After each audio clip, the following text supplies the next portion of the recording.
أعوذ بالله من الشيطان الرجيم.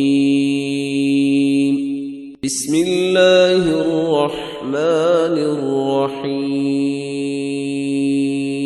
فلما بلغ معه السعي قال يا بني إني أرى في المنام أني أذبحك فانظر ماذا ترى.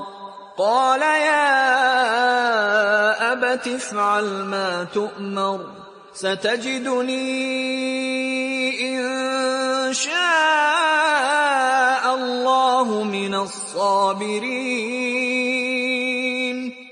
فلما أسلما وتله للجبين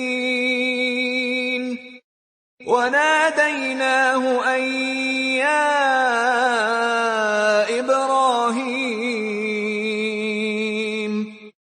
قد صدقت الرؤيا إنا كذلك نجزي المحسنين. إن هذا لهو البلاء المبين وفديناه بذبح عظيم.